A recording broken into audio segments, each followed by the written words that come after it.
actividad es un panel de debate que consiste en el cierre de mesas de la jornada y a la vez una actividad como parte de un plan de difusión de un congreso que estamos organizando para el año que viene. Ahora les voy a contar el panel, el título que le pusimos al panel: ¿cómo es la clase trabajadora en la Argentina de hoy?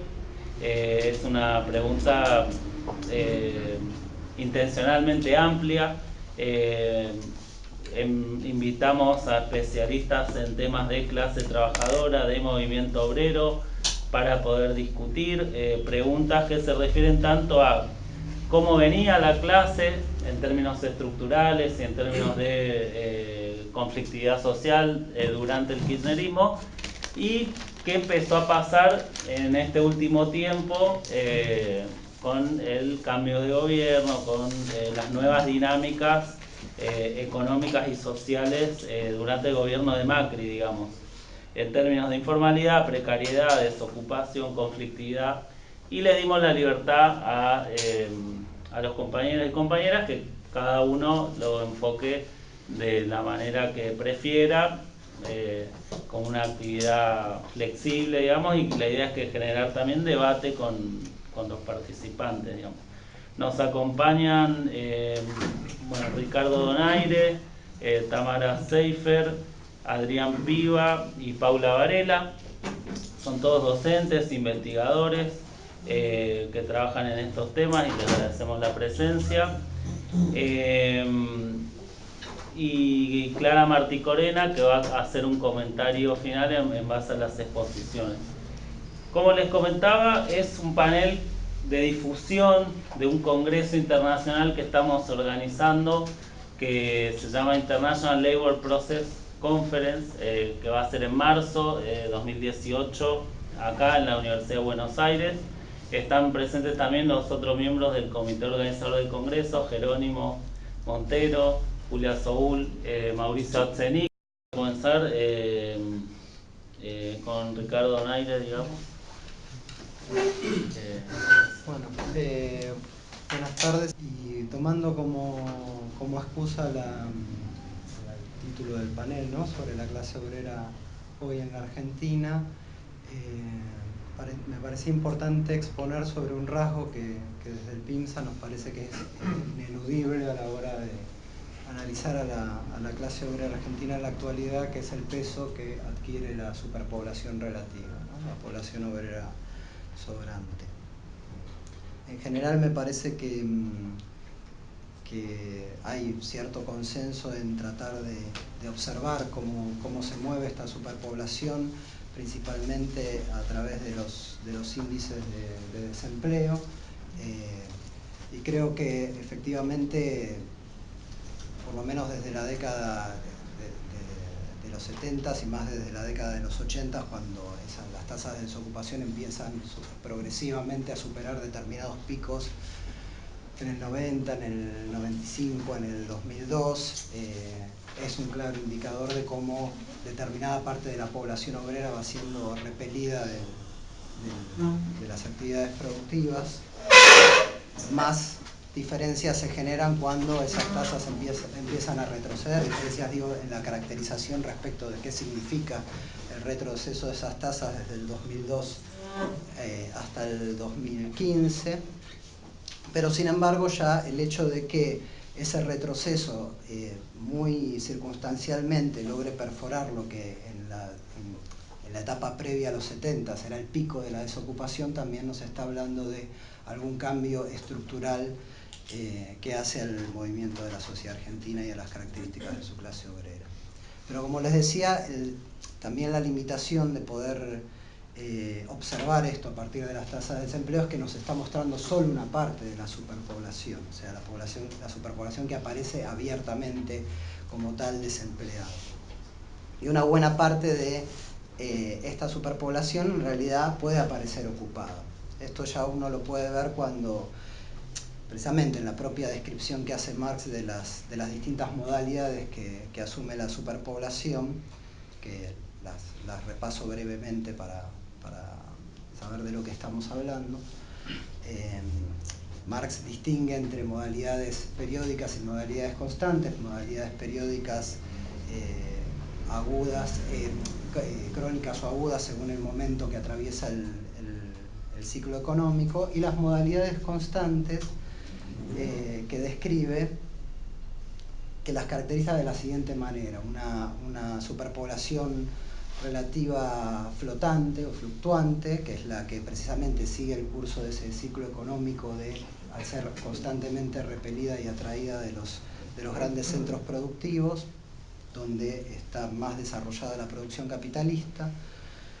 Una superpoblación latente, que él lo ubica en el campo y que la describe como producto propio de la forma en que el desarrollo capitalista adquiere en el campo, donde precisamente se va acumulando parte de la superpoblación y que solo se presenta como tal superpoblación cuando termina migrando a las ciudades para buscar empleo.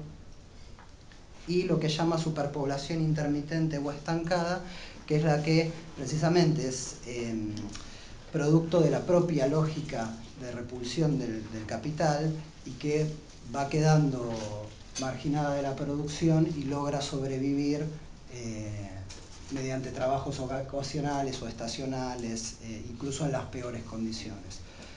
Pero ya en esta breve descripción uno puede ver que efectivamente hay una parte, no solo la desocupación es expresión de la superpoblación relativa, sino que tanto en la modalidad flotante, por ejemplo, cuando solo el obrero es parcialmente repelido del proceso productivo en un momento de crisis, sea bajo la forma de subocupación, puede aparecer como ocupado y no como desempleado. En la modalidad latente es su propia característica el hecho de precisamente está latente, está oculta, no aparece como desocupado.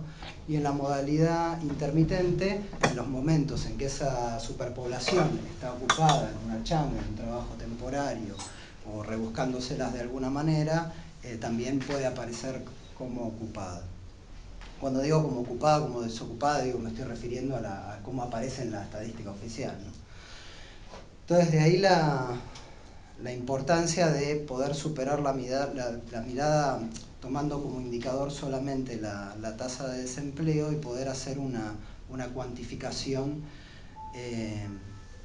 de cuál es el volumen que alcanza la superpoblación relativa en Argentina. A raíz de esa pregunta empezamos una línea de trabajo en el PIMSA muy recientemente, el año pasado, para poder trabajar estos temas. Como es tan reciente, algunos de los resultados la mayor parte de los resultados que voy a presentar acá, algunos ya los habrán escuchado en el evento que ocurrió hace un mes aproximadamente, mes y medio, de los 150 años conmemorando los 150 años del Capital. Agregaría algunos datos más, pero igual me parecía bueno traerlo a la discusión acá porque también hay otro público y bueno, y efectivamente hace un rasgo que asume la clase obrera en la Argentina reciente.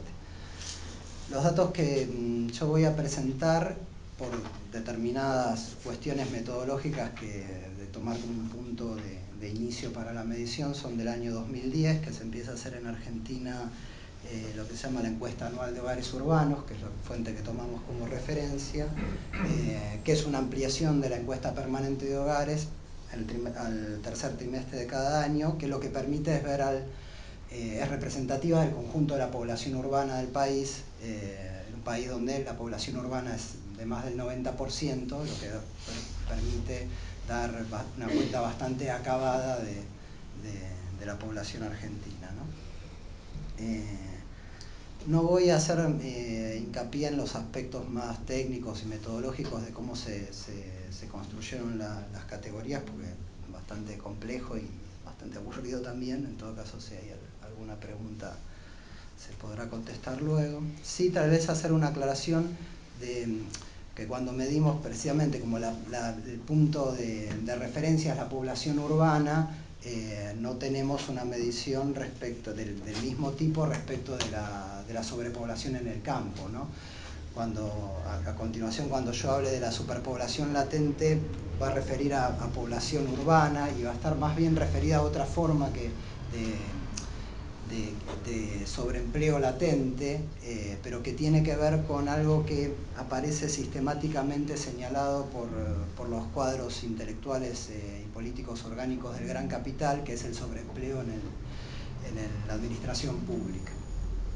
Esto es sistemático desde los años 70 a esta parte, el señalamiento de esos propios cuadros de que habría una parte del sobreempleo público que sería redundante, ¿no? O sea, el propio capital está diciendo esta población está sobrando, o sea, no es uno el que dice que sobra, sino el propio capital. Es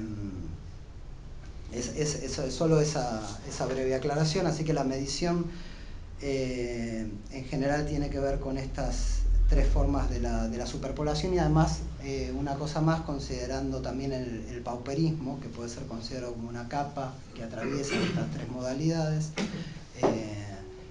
y que tomamos como forma de medición la parte de la población que no logra acceder a los medios de vida necesarios para poder reproducirse, o que debe recurrir a la ayuda pública para poder lograr esos ingresos, que además son formas, los subsidios públicos son otra de las formas que se ha generalizado para sostener esta sobrepoblación. De eso seguramente más poder hablar tanto.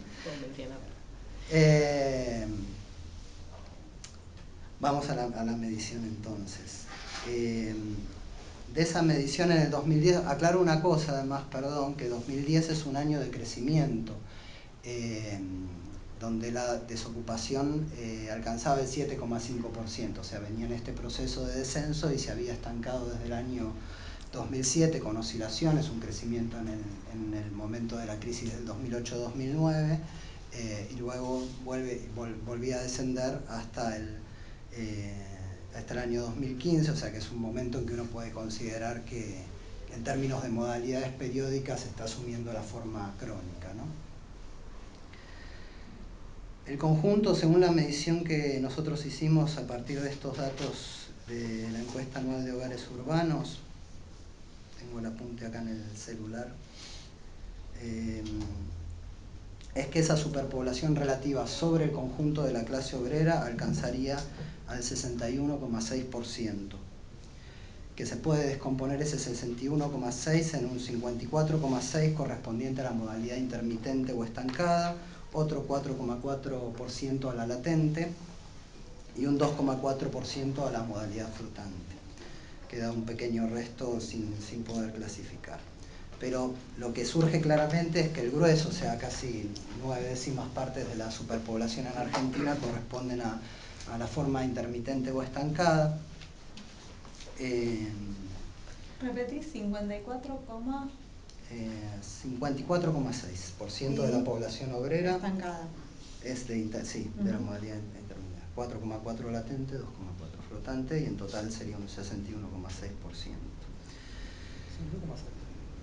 61,6. Sí.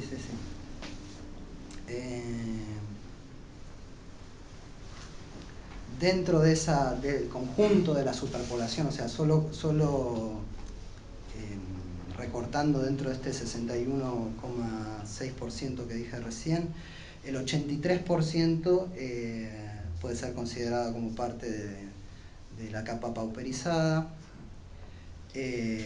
y precisamente, como les dije antes, como es una capa que atraviesa las distintas modalidades, alcanza distintas proporciones en cada una de esas modalidades, llega al 85% en la modalidad estancada o intermitente, al 79% en la latente y un 41% en la flotante.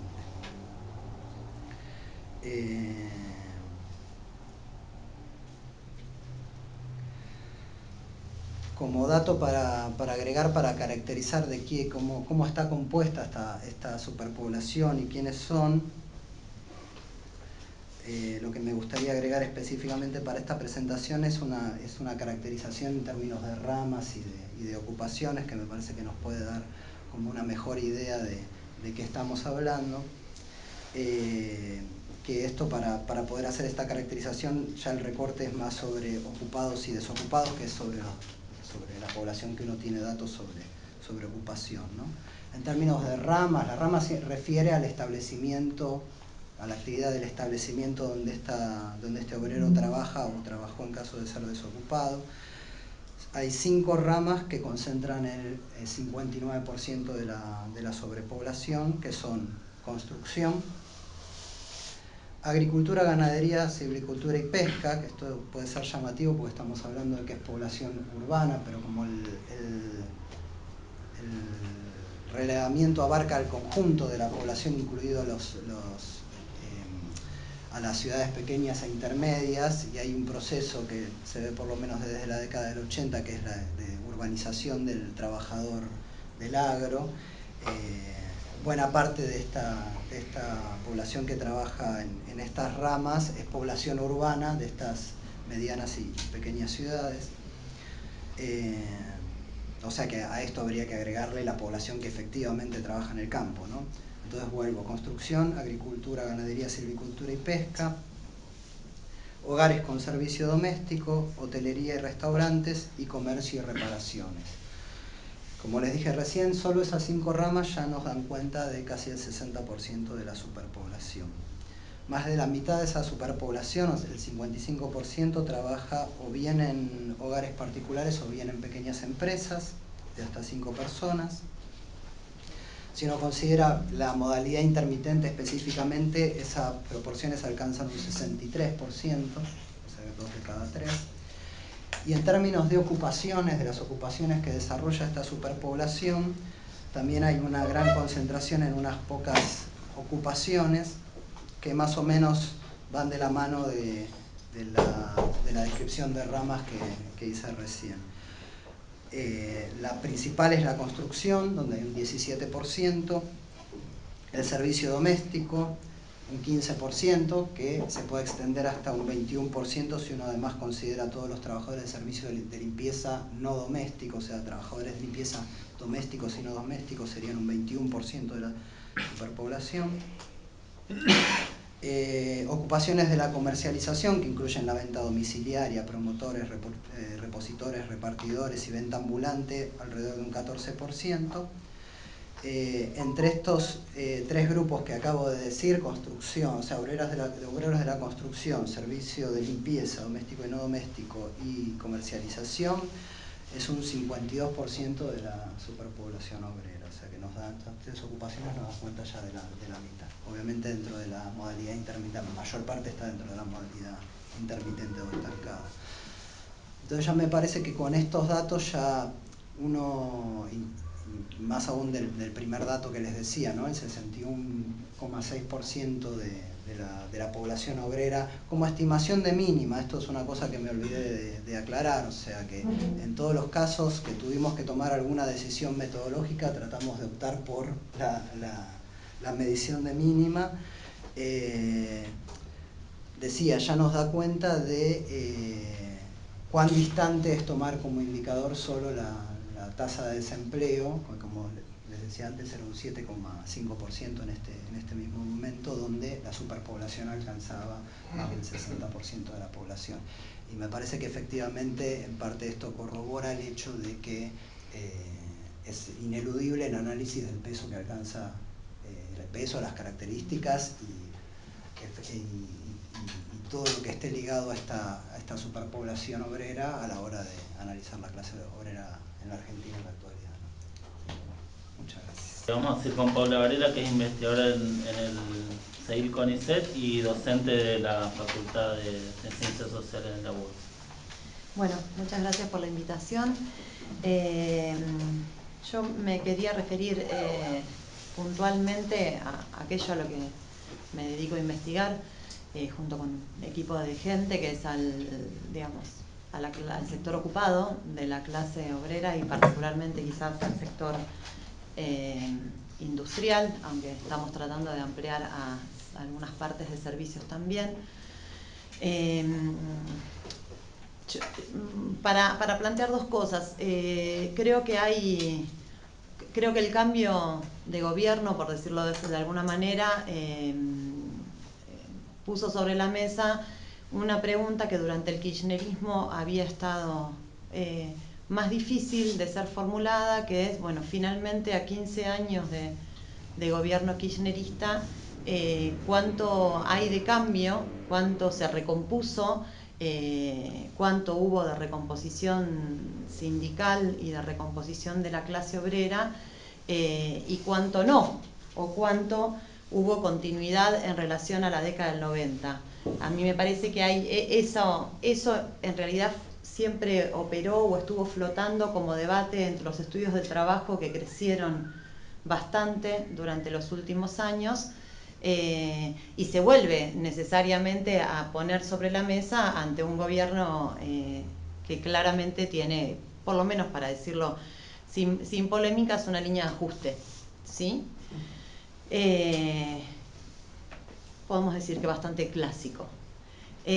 Bueno, en ese sentido me parece que es bastante importante, y me parece que es muy importante esta mesa, me parece que es interesante debatir.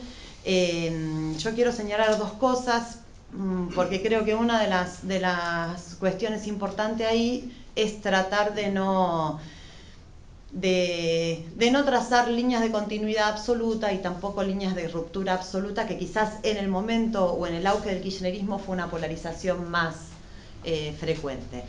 En ese sentido, a mí me parece que es importante recuperar la idea de que hubo durante el kirchnerismo una recomposición social de la clase trabajadora y una recomposición gremial, refiriéndose a eso con las modificaciones que produjo la incorporación de sectores de trabajadores, sectores de la clase obrera masivamente al mercado de trabajo, y el impacto que esto tuvo en términos de lo que en algún momento, y se debate todavía, se llamó revitalización sindical o recuperación de los sindicatos de la crisis. ¿Cuál es una cuestión puntual y que me parece que tiene algún diálogo con lo que planteaba Ricardo Donaire, que es esta recomposición social?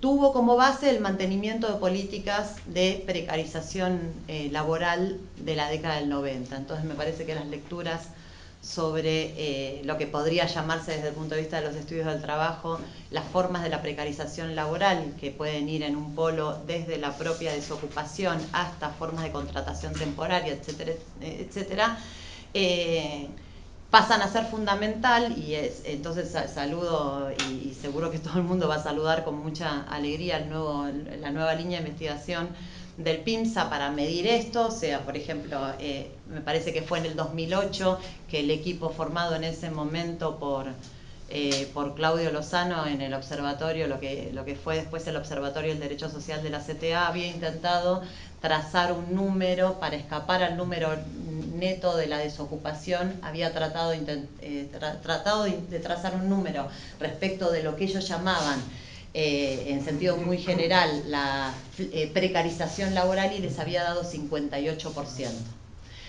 No es lejano, esto es 2008, eso lo sacaron en 2008, me parece que la medición refería al 2007, pero no es en absoluto lejano al 61 que estaba marcando recién Ricardo. A mí me parece entonces que esa discusión y que entender la recomposición del 2003 en adelante, la propia fecha es un motivo de debate, pero pongamos de 2003 en adelante, como basada en el mantenimiento de rasgos de precarización laboral que se pueden observar en la forma de contratación, pero bueno, Clara se especializa en eso, en el análisis de la precarización o flexibilización en el proceso de trabajo, e incluso en el análisis de los datos de la sindicalización, de las tasas de sindicalización. Me parece que ese es un punto importante para reforzarlo con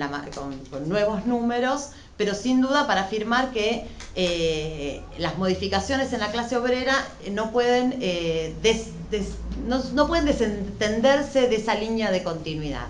Ahora bien, dicho eso, tampoco pueden desentenderse de ciertos elementos de ruptura en los últimos años. me parece que los procesos que se dan en el ámbito de la organización sindical, tanto a nivel de las organizaciones sindicales en su conjunto, como a nivel de las organizaciones sindicales en su lugar de trabajo, son elementos que es importante observarlos para poder ver las rupturas respecto del periodo previo.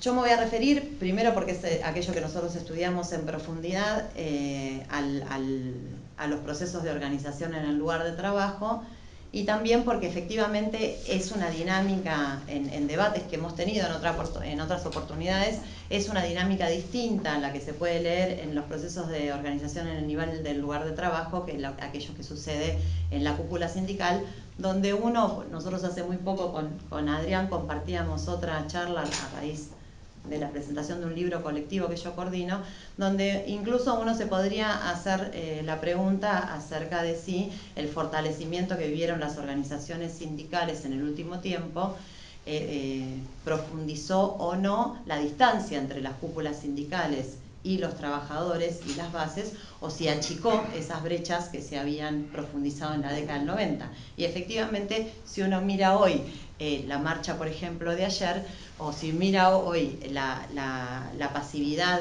de las cúpulas sindicales en relación a los ajustes, a los despidos, uno podría incluso aventurar que se profundizó o que no, digamos que aquello que en algún momento en la década pasada se nombró como el retorno de un gigante o como una especie de saneamiento de esas relaciones, parecería que había sido un poco una polarización innecesaria.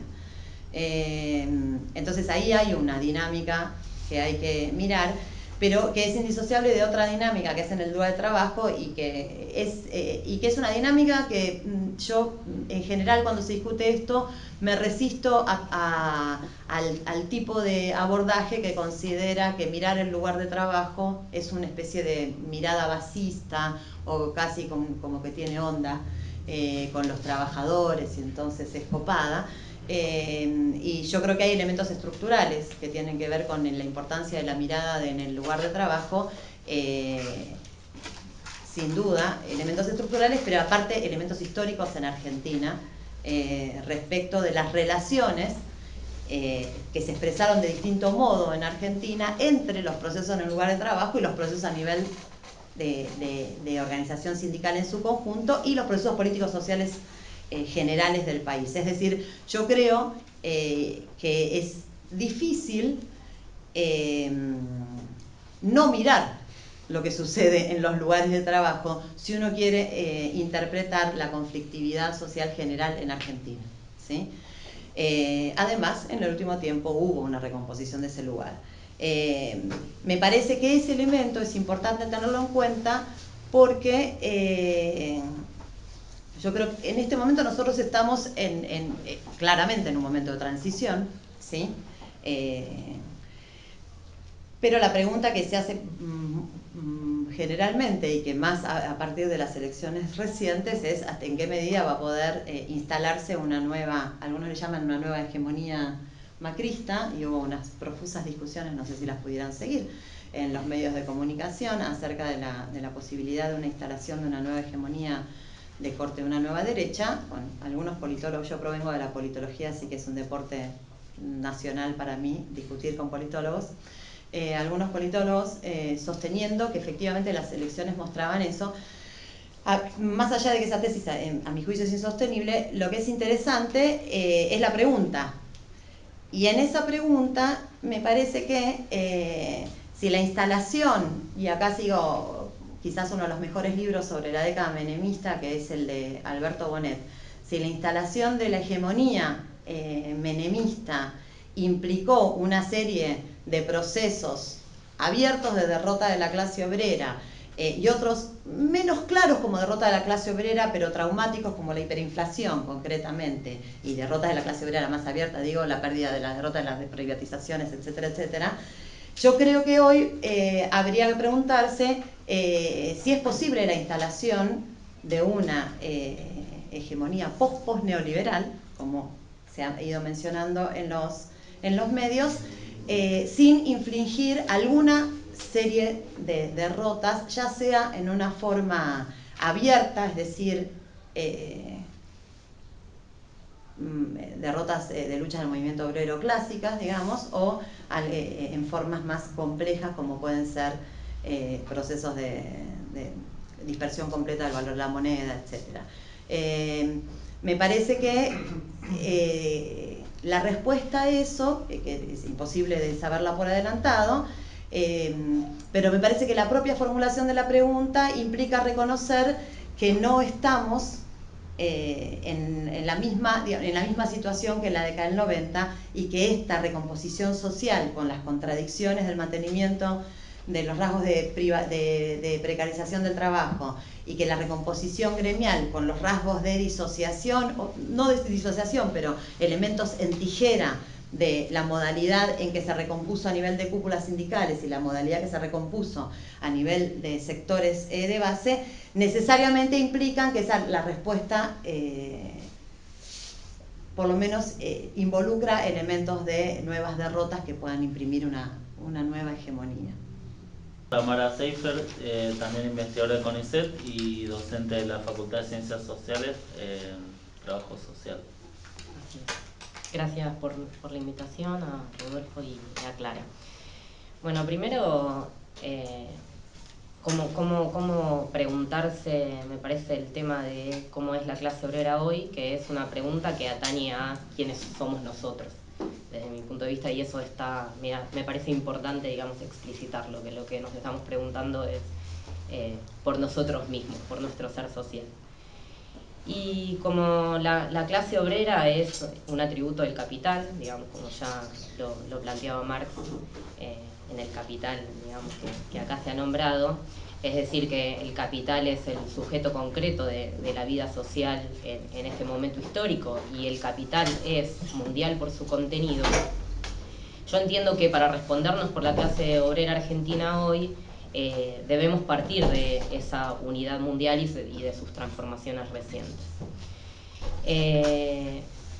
Como un proceso general, en su búsqueda de valorización, el capital va revolucionando el proceso material de producción y va transformando las potencias del obrero individual en potencias del obrero colectivo. Es algo que también trabaja Marx muy bien y muy preciso en toda la sección de plusvalía relativa del capital. Y estas transformaciones determinan a la clase obrera, ese obrero colectivo, de tres formas, con tres formas generales de subjetividad. Por un lado, determina una parte de la clase obrera como aquella que tiene que desarrollar y es portadora de la conciencia científica.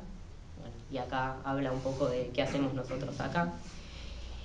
Por el otro lado, transforma una parte de la clase obrera en una clase obrera que está degradada y descalificada y que queda, digamos, como mero apéndice de la máquina. Es lo que el aspecto que está tomado muy bien en Braverman, aunque, digamos, ya que estuvo acá traído en relación a la conferencia que se va a hacer en marzo. Y por el otro lado, conforma y constituye a una parte de la clase obrera en sobrante para el capital, que es lo que trajo Ricky en su exposición. Hasta la década del 90, hasta la década del 70, perdón, tanto en los países clásicos como en aquellos con un entramado industrial significativo, como es el caso de nuestro país, y en América del Sur, el caso de Brasil, la producción de la población obrera con atributos diferenciados tendía a producirse de manera más o menos universal. ¿Esto qué implicaba? Implicaba que el desarrollo en la medida en que el desarrollo de la industria demandaba una fuerza de trabajo con atributos suficientes para adaptarse al constante cambio técnico, que debía al mismo tiempo aumentar la intensidad y por tanto acortar la jornada laboral sobre riesgo, digamos, de consumir tempranamente la fuerza de trabajo, y al mismo tiempo para atacar, digamos, la posible pérdida de capacidad productiva asociado a digamos, los costos que implicaba la posibilidad de esa pérdida de capacidad productiva, obliga al capital a extender toda una serie de derechos sociales que se expresan, por un lado, en todo lo que podemos poner bajo el nombre del estado de bienestar, y que al mismo tiempo expresó un aumento muy importante de los salarios reales, una, digamos, estabilización y eso que se llama como la década, digamos, salarial y el modelo, digamos, de clase obrera que en general se piensa como el normal. Y por otro lado, y como expresión de este mismo proceso, en la extensión de los derechos sociales, el Estado pasa a garantizar toda una serie, digamos, de derechos de producción de atributos bajo la forma de educación pública, salud pública, de manera más o menos universal. Y esto lo vemos entonces tanto en los países clásicos, Europa, Estados Unidos, pero también lo vemos más allá de las caracterizaciones, de las distintas caracterizaciones locales, lo vemos en nuestro país. Hacia la década del 70 se produce una reconfiguración de la División Internacional del Trabajo que conlleva a una fragmentación de la clase obrera, una mayor fragmentación y a la expulsión de muchos obreros. Todos los que trabajan clase obrera han trabajado sobre este tema, y lo que se plantea como la derrota de la clase obrera, que no se plantea como algo propio de Argentina, sino a nivel general, refiere a este proceso. La clase obrera ve debilitada su organización sindical, su capacidad de lucha política, y eso se manifiesta en un retroceso de los derechos sociales que aparece como resultado inmediato de las políticas de gobiernos neoliberales. En los países clásicos el capital encuentra un límite a la profundización de esa diferenciación, y lo que uno empieza a ver es que esta diferenciación dentro de la clase obrera empieza a tomar formas nacionales. Es decir, que encontramos países en donde digamos, el gran rasgo distintivo es concentrar determinados tipos de obreros. Entonces la pregunta es, bueno, con esta reconfiguración de la división social del trabajo, ¿qué pasa con Argentina? Y lo que uno encuentra como de manera inmediata asociada a este aumento de la productividad del trabajo, que se lleva también, o sea, se realiza también en las ramas donde se producen mercancías cuyas condiciones no son reproducibles por el trabajo humano, es decir, mercancías, por ejemplo, las agrarias, las mineras,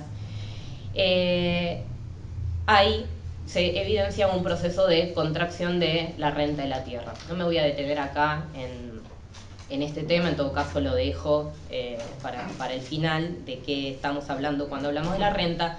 Lo que es claro para todos es que nadie discute el carácter agrario de Argentina, o la importancia en general de América del Sur, la dependencia que tiene en el mercado mundial respecto, digamos, de vender materias primas y producir materias primas para el mercado mundial. Para, digamos, lo que acá voy a presentar alcanza con eso en principio. Lo que encontramos es que en Argentina los capitales locales nacen atados a la capacidad de apropiar esta riqueza extraordinaria, esta fuente de ganancia extraordinario, y que entonces un proceso de contracción de la renta, como se dio en los 70, impacta inmediatamente en la economía y, digamos, bajo la forma de una fuerte contracción. Y lo que vemos es que el capital local, que utilizaba entonces esta renta como fuente de valorización para su reproducción, el capital local, el capital en Argentina, empieza a echar mano a nuevas fuentes de valorización. Una de ellas es el endeudamiento externo, en un contexto de exceso del capital ficticio, como fue la década del 70. Lo que se ve sobre todo es que, esto digamos como una nota al pie, es que hasta entonces la deuda, porque ya Argentina, digamos, nace con endeudamiento externo, no está ajena a eso, pero la deuda funciona como un ciclo de recuperación de plusvalía, o sea, en los momentos de afluencia de renta agraria y de expansión de la economía, se paga deuda, y en los momentos de crisis la deuda se toma. Lo que uno empieza a ver a partir de los 70, pero sobre todo de los 90, es que la deuda empieza a funcionar como una fuente neta de plusvalía extraordinaria. Es decir, que lo que entra menos lo que sale en concepto de pago es positivo para Argentina. Y la otra fuente de valorización sobre la que el capital opera en Argentina a partir de las décadas del 70 es la baja salarial. Lo que uno ve, digamos, como una tendencia general, es que desde principios de siglo hay una tendencia, más allá de las oscilaciones, al aumento del salario, y desde los 70 empieza, bueno, con el 75 con el Rodríguez y se profundiza con la dictadura militar, una caída abrupta que, más allá de los momentos de crecimiento, marca una tendencia permanente a la caída. Después me voy a referir ahora a qué pasó la última década. Al mismo tiempo, lo que se muestra es que aumenta la brecha de productividad entre los capitales locales y los extranjeros, incluso las mismas empresas, cuando operan en Argentina. Por ejemplo, el caso de la industria automotriz es, digamos, como muy gráfico. Yo ahora no tengo los números, pero si les interesa después los podemos mirar. Operan con una productividad del trabajo muchísimo más alta en Japón, en Estados Unidos, que en Argentina. Los mismos capitales que cuando se ponen a funcionar en Argentina lo hacen con, digamos, capitales obsoletos, con chatarra, y bueno, y por tanto conllevan una baja productividad del trabajo. Este crecimiento, digamos, la brecha de productividad, que hace retroceder el valor producido de la economía, crea una masa creciente de sobrepoblación. Como planteaba Ricky, o sea, uno de los indicadores es el desempleo, que llega a más que cuadruplicarse entre los 70 y los 2000. Otra de las formas, menciono, digamos, algunas, pero obviamente se van a pisar un poco con lo que trajo Ricky, pero algo que me parece gráfico es, para 2014, casi el 23% de la población por debajo de la línea de pobreza estaba ocupada. Digamos, esto que también sale en el cálculo de Ricky.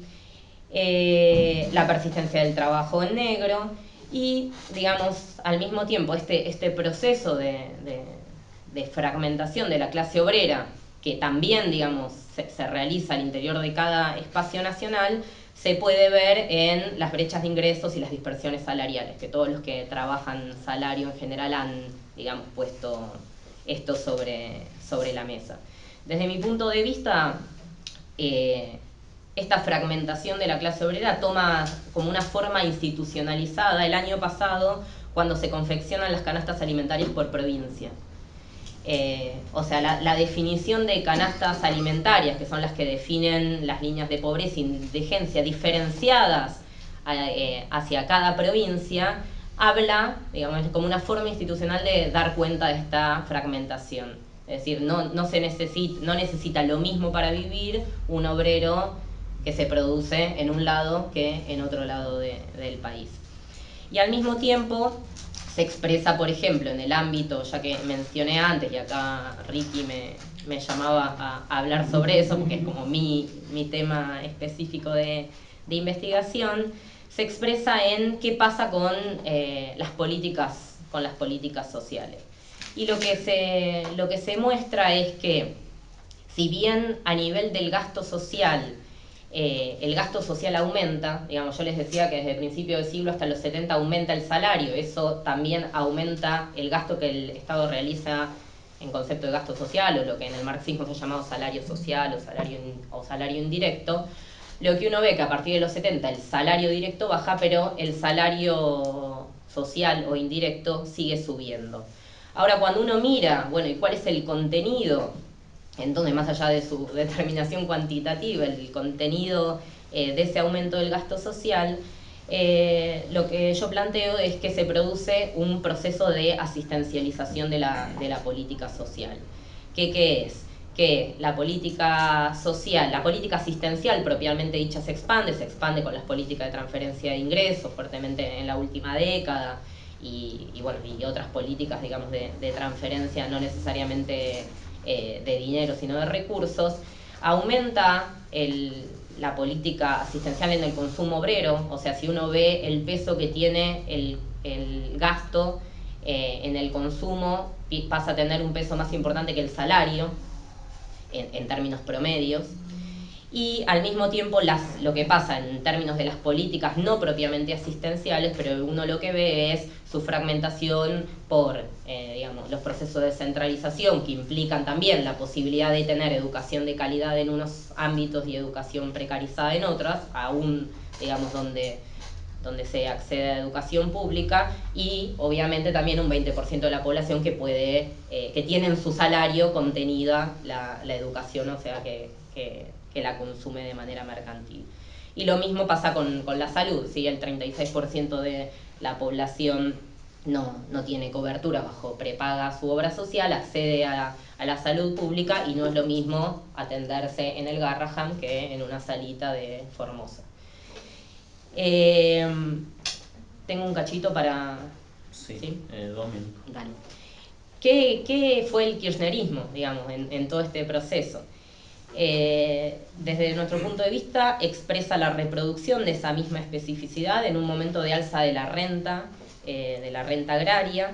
Nunca en la historia de nuestro país, o sea, hay cuantificaciones hechas por Juan Íñigo Carrera respecto de la renta. Nunca en la historia de este país hubo una renta tan alta como durante los gobiernos kirchneristas. Esta expansión de esta masa de riqueza permite, por tanto, una expansión de la economía, permite el aumento del empleo, y el aumento del empleo se expresa de manera inmediata en una revitalización sindical. Y es lo que en general, en términos de la protesta, se ha visto como el pasaje, digamos, de la predominancia que tuvo la lucha del movimiento piquetero, digamos, hasta durante la década del 90 y hasta principios de los 2000, y después el proceso de retorno, digamos, de las luchas sindicales. Pero aún así, cuando uno mira qué pasó, así como se mantiene la precariedad que planteaba Paula, tampoco se revierte el bajo nivel que tuvieron los salarios. O sea, lo que uno ve es que hay, digamos, una fuerte devaluación en 2002-2003, una recuperación del salario, pero que todo ese aumento en términos, digamos, promedios y agregados, digamos, del conjunto de la clase obrera, no llega a los valores de los 90. Ahora, respecto, y ya esto por ahí cierro con una polémica, digamos, respecto, digamos, del planteo de Paula y la caracterización, digamos, de la línea de ajuste de Cambiemos. La línea de ajuste la inicia el gobierno kirchnerista. O sea, sí, se inicia, digamos, y eso es importante plantearlo. Porque con la caída de los precios de las materias primas, que, bueno, primero, digamos, la crisis de 2008, después hay una recuperación, pero post, digamos, y a partir de 2010 más fuertemente, empieza a impactar de manera inmediata en la economía. Mucho del empleo se sostiene por la vía de, esto que planteaba Ricky, voy enganchando los temas, la absorción de empleo público.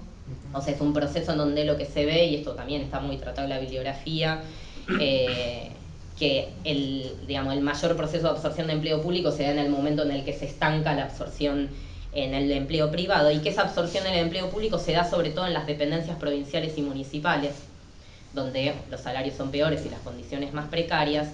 Y de hecho, si uno mira el salario agregado en el sector público, ni siquiera se recuperó de la crisis de 2002-2003.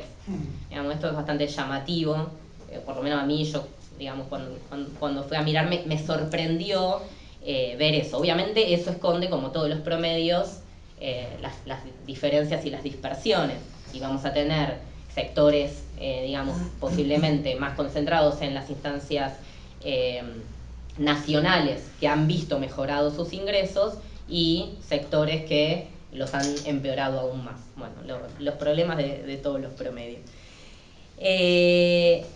Y entonces uno lo que empieza a ver es que el kirchnerismo empieza un nuevo ciclo de endeudamiento que no puede resolver el problema de volver a endeudarse externamente porque la vigencia del default, que empieza a echar mano al endeudamiento interno, que empieza a utilizar, entonces para eso empieza a emitir bonos del Tesoro Nacional, empieza a utilizar los fondos del ANSES para subsidiar el gasto público y que aún así no puede evitar el creciente déficit comercial y fiscal. O sea, se termina el doble superávit, digamos, que había, el superávit gemelo, digamos, que había habido hasta entonces.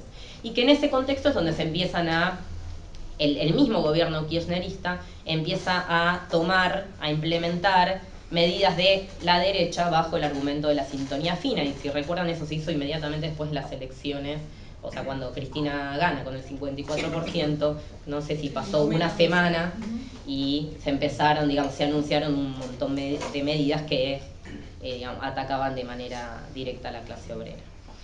El macrismo, en ese sentido, para mí es una continuidad de esta política en un contexto de agudización de la crisis y no algo totalmente novedoso. Vamos a terminar con Adrián Piva, que es investigador de CONICET y docente en la Universidad Nacional de Quilmes y la Universidad de Buenos Aires. Bueno, primero gracias por la invitación.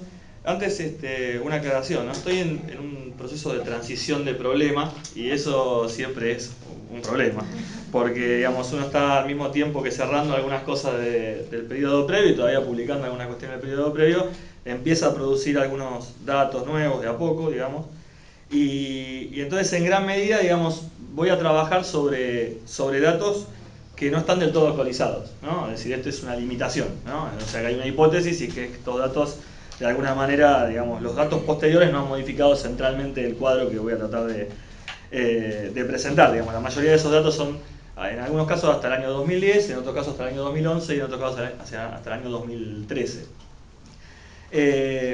Por otro lado, digamos, hablar de la situación de la clase obrera hoy implica necesariamente, digamos, ubicar la coyuntura en un plazo más largo. Entonces voy a tratar de referirme, digamos, a una etapa que podemos, o que voy a tratar de denominar como, voy a tratar de mostrar que es así como la denomino, ¿no? Una etapa de debilidad relativa de la clase obrera que se abriría, digamos, post-1989, es decir, post esa derrota en dos tiempos, ¿no? 76-89, y de los resultados de los resultados o del impacto sobre la composición de clase, de la clase obrera, de la ofensiva del capital contra el trabajo durante el periodo neoliberal. En ese sentido me voy a referir muy brevemente a tres niveles, digamos, ¿no? El primero, digamos, el de las tendencias de transformación estructural de esa composición de clase, de la clase obrera. El segundo, el de las tendencias de evolución del conflicto desde los 90, digamos, como terreno para ver los procesos de formación, desorganización de clase. Y en tercer lugar, algunos breves comentarios sobre el problema de la estrategia sindical, digamos, ¿no? O del comportamiento del movimiento obrero a nivel, y sobre todo en la relación entre la CGT y el conjunto de los conflictos. Respecto de la primera cuestión, de las tendencias, digamos, de transformación estructural de la composición de la clase obrera, lo que se observa desde 1989, y esto, digamos, lo han replicado diversos trabajos, digamos, ¿no? Distintas investigaciones que han trabajado este problema han llegado a la misma conclusión. Lo que hay es un proceso de proletarización y no de desproletarización, como en algún momento se ha planteado. Sobre todo esa tesis fue muy fuerte, digamos, en la última etapa de los 90. Ese proceso de proletarización, digamos, refiere, digamos, al nivel de lo que podemos llamar la clase como relación social objetiva. Yo no me voy a meter acá, digamos, a discutir cuestiones conceptuales porque extenderían demasiado, digamos, la exposición. En todo caso podemos discutirlo después, pero podemos entonces hablar de un proceso de proletarización objetiva, por ejemplo, en términos de tanto de los análisis tanto de la EPH como de los censos. Para el Gran Buenos Aires se observa que los ocupados y desocupados crecen más que la PEA, digamos, ¿no? Esta es una indicación de que efectivamente durante ese periodo hay un proceso de proletarización. Por otro lado, digamos, hay un aumento de la tasa de desempleo o sea, hay un aumento de los desocupados como parte del conjunto de la clase obrera, y, digamos, aunque después me refiero más específicamente, digamos, a lo que pasa en la posconvertibilidad, a pesar de la recuperación del empleo post-2003, los pisos de desempleo siguen siendo más altos que los de la década del 80, esto empalma con lo que planteaba Ricardo antes, digamos. Lo que también está en relación, según entiendo, ahora lo veremos, digamos, ¿no? Lo charlaremos, con lo que planteaba Ricardo, es la tendencia a la dualización de la fuerza de trabajo, que también se desarrolla desde los 90 y que se profundiza en la posconvertibilidad. Esto es una tendencia al aumento del empleo negro, del empleo precario, que ya viene desde la década del 80, pero que en realidad experimenta un salto en los 90 y encuentra un piso de aproximadamente un tercio del conjunto de la fuerza laboral en la posconvertibilidad. Y por otro lado, digamos, se observa también en los 90 una tendencia a la reducción de los trabajadores productivos, o del trabajo productivo en relación al trabajo improductivo. Esto tiene que ver con un doble proceso, ¿no? Por un lado, la pérdida de peso de la industria, efectivamente, pero en segundo lugar, aumentos de productividad muy importantes, sobre todo en la primera mitad de la década, digamos, resultado del proceso de reestructuración, y que han, digamos, registrado, sobre todo desde la CEPAL, ¿no? En los estudios de Jorge Katz, hemos mostrado que cuando uno compara los índices de productividad de la primera mitad de los 90 con los que se tienen como promedio de la década del 70, el salto es realmente importante. En ese sentido, hay que entender, digamos, este proceso de retracción del trabajo productivo como un resultado de estas dos variables, ¿no? Porque, digamos, estos aumentos de productividad impactan especialmente en la industria, ¿no? Donde se produce el más profundo proceso de reestructuración. En ese sentido, como señalaba Paula, los cambios post-convertibilidad muestran una cierta recomposición, ¿no? En términos de las capacidades estructurales, digámoslo así, para la acción colectiva de la clase obrera, ¿no? Es decir, se da una reducción del desempleo, como decía recién, con pisos más altos que los de los 80, y a su vez con persistencia de la dualización.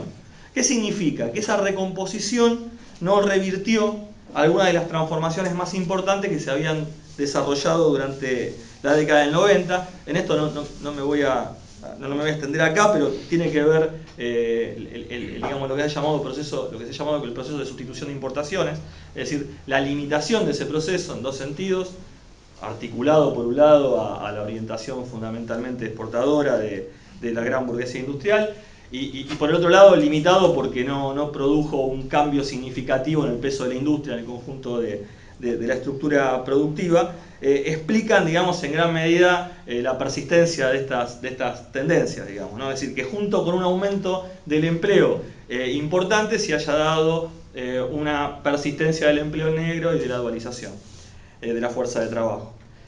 En términos de la evolución del conflicto, ahí es donde se observan algunos cambios importantes, digamos, ¿no? Pero también algunas tendencias profundas que vale la pena destacar, digamos, ¿no? En primer lugar, digamos, durante los 90 se observa en general una caída del conflicto obrero, que también ha sido registrada por casi todos los trabajos que trabajan casi todos los investigadores que trabajan sobre conflicto laboral y sobre protesta social. En segundo lugar, una tendencia a la fragmentación, ¿sí? Que también ha sido mencionada. Esta fragmentación se dio tanto por, digamos, descentralización de los conflictos a nivel local, regional, provincial, como descentralización de los conflictos a nivel de empresa. Y particularmente, desde 1996 se asiste, digamos, a un periodo de muy baja conflictividad relativa de los obreros ocupados, pero que coexiste con un aumento de las protestas de desocupados, ¿no? Es decir que el conjunto, digamos, de los indicadores lo que muestra es una tendencia de la desorganización de la acción de clase de los asalariados, es decir, ¿no? Tanto en términos de desagregación del conflicto obrero, de fragmentación de la lucha, como también de heterogeneización de ese conflicto, es decir, por lo tanto de crisis también de los conceptos y de los modos de medición. Es decir, que no es posible encontrar una periodización única para el conjunto de la clase obrera, o hacerlo es demasiado, por lo menos, problemático en términos conceptuales. Por otro lado, aumenta también durante ese periodo el peso del conflicto no clasista, ¿no? En términos cualitativos, en términos de una periodización política del periodo, el peso del conflicto no clasista es mucho mayor, y ese peso del conflicto no clasista y la participación de los asalariados de modo no clasista es especialmente visible durante la crisis de 2001.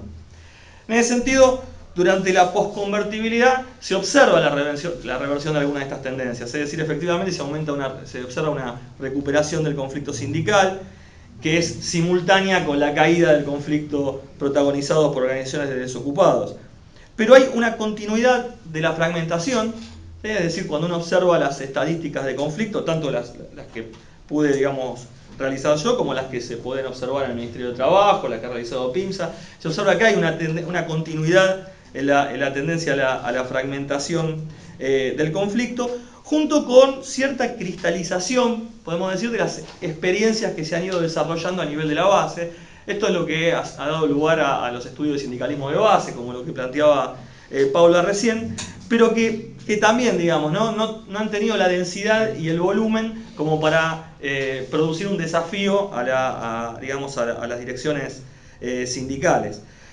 Por otro lado, digamos, encontramos entonces que el conflicto obrero, aunque se recompone, está lejos de tener el peso que tenía en los 80.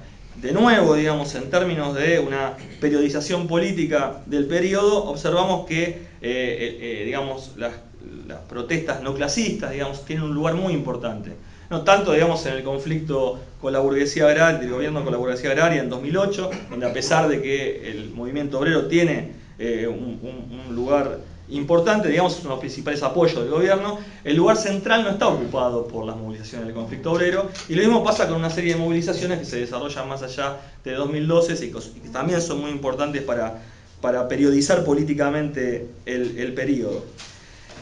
En este contexto, digamos, es donde quiero digamos, incluir el último aspecto de la evolución y de la situación de la clase obrera hoy, que es la de la estrategia sindical, digamos, ¿no? Es decir, en los 90 es donde se produce quizás ahí sí la transformación más profunda, ¿no? Es decir, durante los 80, durante el último periodo de los 80, se evidencia claramente la crisis de la vieja vinculación funcional de los sindicatos con el Estado y por lo tanto del tipo de estrategia sindical predominante, y se tendió a desarrollar una estrategia que muchos denominamos neoparticipacionista, es decir, una estrategia que buscó una nueva vinculación con el Estado a partir de vehiculizar esas reformas neoliberales, digamos, ¿no? Es decir, de ser de poder vehiculizar ese proceso de reestructuración. En ese sentido, digamos, a partir de la posconvertibilidad y en el contexto de la recomposición de la acción sindical, efectivamente parecen haber cambios importantes, ¿no? Es decir, la vuelta de la negociación colectiva, mayor centralidad de la lucha salarial, como pasaba en el sindicalismo preconvertibilidad, el de los 80. Sin embargo, hay un elemento que apareció más claramente en el último periodo del kirchnerismo y que muestra cómo hay continuidades en ese periodo de debilidad relativa de la clase obrera. Y tiene que ver con que cuando aparecen las huelgas generales en el último periodo, con la ruptura del moyanismo, emerge un sindicalismo que tiene una fuerte capacidad de movilización, incluso que es capaz de, digamos, convocar huelgas generales con un fuerte impacto, digamos, ¿no? Más allá de 2012, pero al mismo tiempo una escasa capacidad de movilización autónoma de la clase obrera, incluso a pesar de estas experiencias de sindicalismo de base, en gran medida por la baja densidad y volumen de los que hablábamos recién. Y en ese sentido, digamos, una baja capacidad, digamos, de producir un desafío serio al poder sindical. Y esto se ha venido manifestando todavía en este último año y medio, ¿no? Es decir, efectivamente asistimos a alguna de las movilizaciones más importantes de los últimos 20 años, ¿no? En términos cuantitativos. Y el paro del 6 de abril, aunque digamos es discutible cuál fue la medida de su alcance, fue un paro importante, digamos, ¿no? Tampoco fue uno de esos paros como algunas huelgas generales de mediados de los 90, o sea, me acuerdo de la huelga general del 92, digamos, o algunas otras huelgas generales como la del 96, que eran más discutibles en su impacto, ¿no? Incluso paros de la UTA, ¿no? En general se naturaliza el hecho de que si para el transporte el paro tiene éxito. Luego paros de la UTA que tuvieron acatamiento parcial en los 90. Estamos lejos de eso, pero al mismo tiempo, en la medida que no exista esa convocatoria al paro de la CGT o esa convocatoria a la movilización de la CGT, hay dificultades para encontrar esa movilización autónoma, digamos, ¿no? De las bases. Esto, digamos, hasta cierto punto le ha dado mayor margen de maniobra al sindicalismo. Y si bien no hay un retorno, por lo menos todavía abierto, digamos, a la estrategia neoparticipacionista de los 90, sí es claro que la CGT tiene esta mayor capacidad, las direcciones sindicales tienen esta mayor capacidad, vista esa recomposición sindical, paradójicamente, o esa recomposición de la clase obrera en términos sindicales, paradójicamente, de llevar adelante una negociación con el Estado y por lo tanto una revinculación funcional con el Estado de un modo, digamos, bastante diferente al que tuvo, digamos, en su etapa clásica, digamos, ¿no? Sin volver a hacer ese vínculo, el vínculo neoparticipacionista, tampoco parece haber un retorno de ese vínculo de los 80 y esta recomposición, en términos de la discusión recomposición, revitalización, parece haber sido más bien una recomposición del sindicalismo tradicional, más allá de que persisten rasgos de crisis que están abiertos desde aquella crisis de vinculación funcional sindicatos-Estado desde el principio de los 90. Vamos a continuar con un comentario de parte de Clara Martí-Corena, que es miembro del comité organizador del Congreso ILPC, y investigadora del CEIL CONICET y docente de la UBA, de Facultad de Ciencias Sociales. Bueno, realmente muy buenos, digamos, todas las exposiciones y muy interesantes, así que, bueno, veré qué puedo armar a partir de esto. En principio, sí, la idea, justamente cuando pensábamos el panel, y en vínculo con la conferencia que se va a hacer en marzo, que tiene como eje clase y proceso de trabajo, como en el CEIL habíamos organizado una charla con el eje en formación de la clase obrera y proceso de trabajo, en esta ocasión nos pareció interesante retomar la cuestión de la clase desde otra perspectiva que, sin excluir el problema del proceso de trabajo, lo planteara más en términos de lo que sería, digamos, las dinámicas de la división social del trabajo más en general, problematizando esta relación entre las características y la composición más estructural de la clase y las formas de lucha o de conflicto, ¿no? Y entonces, en ese sentido, obviamente los compañeros no fueron invitados al azar, sino que nos interesaba poner en discusión esta perspectiva o esta dinámica más estructural de la clase con un análisis de la clase en términos más políticos o subjetivos, y en todo caso tratar de buscar o de ver los puntos de articulación entre estas dos dimensiones, que en realidad uno lo puede abordar en forma diferenciada, pero que hacen a la clase como totalidad, ¿no? Y en este sentido sí me parece que hay en esta recuperación de los estudios sobre clase trabajadora en los últimos 15 años, creo que una de las cuestiones que hay distintos intentos de vincular, ¿no?, estas transformaciones estructurales con las formas de acción, pero bueno, muchas veces los estudios se centran en uno o en otro de estos dos planos analíticos, ¿no? Y en ese sentido a mí me parecían importante plantear algunas como preguntas abriendo el debate. O sea, la idea es que no hacer una quinta exposición, sino retomar algunas preguntas y abrir al debate con todos los aquí presentes.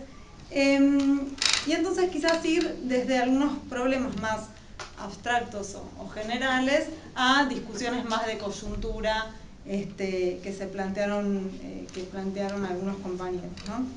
Y en ese sentido, a mí me parece, por un lado, muy interesante el análisis que trajo Ricardo y que hay como una, digamos, el PIMSA tiene como una línea, digamos, de trabajo sobre transformaciones de la estructura social y sobre, y sobre todo además sobre la construcción de indicadores que permitan analizar empíricamente bueno, los procesos de proletarización, la transformación de la clase obrera, las discusiones sobre si desapareció la clase obrera o no. Entonces, bueno, me parece que claramente este trabajo que trajo Ricky viene a cuenta de esa preocupación más general del PIMSA.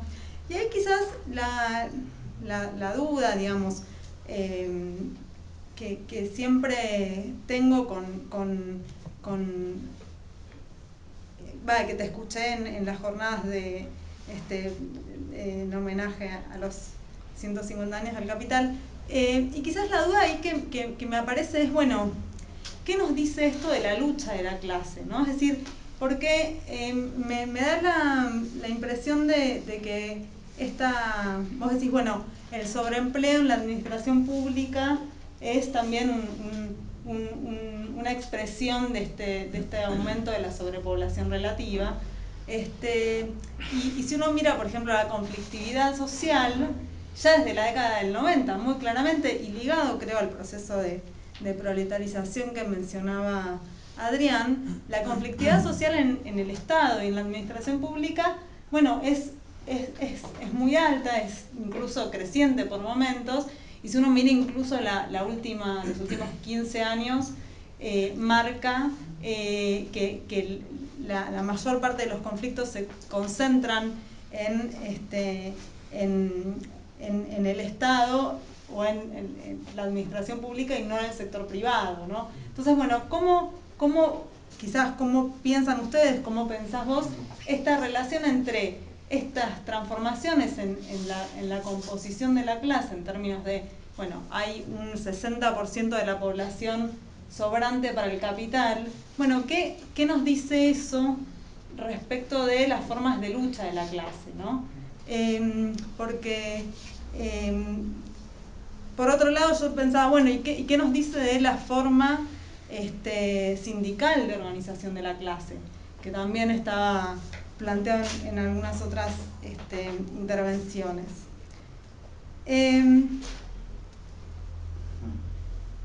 Como que es una de las preguntas que me parece importante no sé, repensar en este contexto.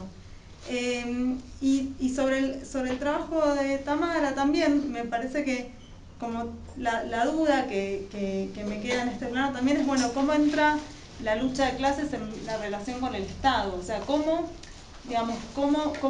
la política social se relaciona con la lucha de clases y las disputas entre las clases.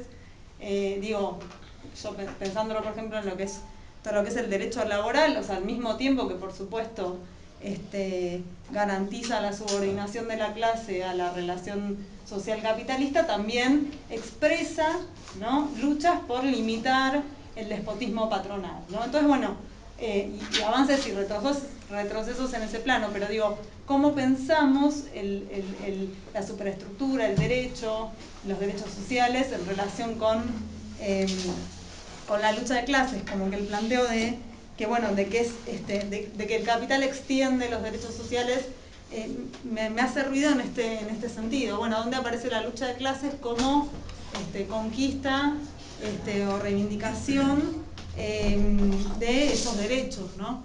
Que me genera como más duda. Y quizás también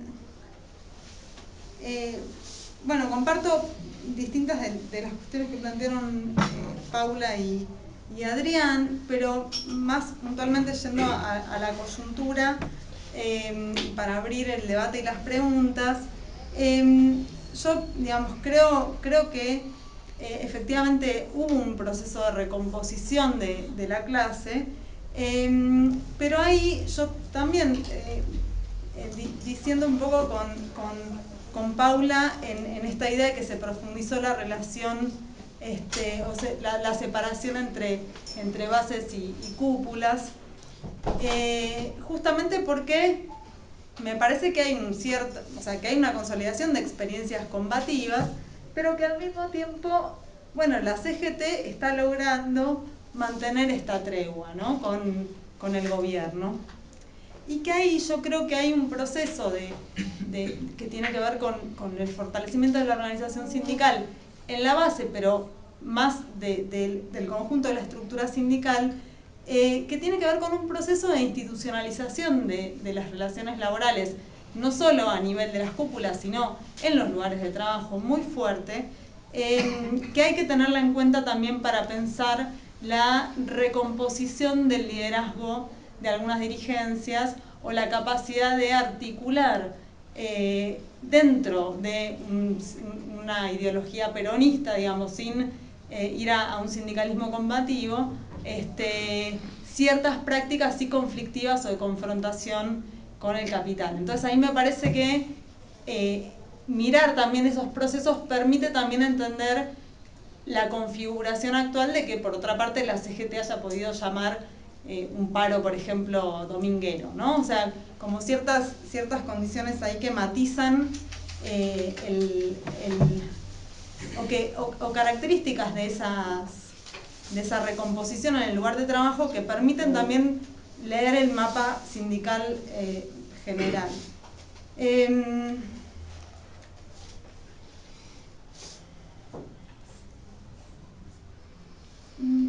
Y una cuestión, creo que, bueno, seguramente se me pasan varias cuestiones, pero un problema que sí creo que aparece también en términos de quizás de agenda o de problema pendiente, tiene que ver con que si bien se retomaron los estudios sobre el lugar de trabajo, hay, digamos, sobre la acción sindical en el lugar de trabajo, el tema de la relación entre organización del proceso de trabajo y acción sindical, bueno, aparece más desdibujado en los estudios recientes y me parece que es un problema a recuperar para pensar la clase.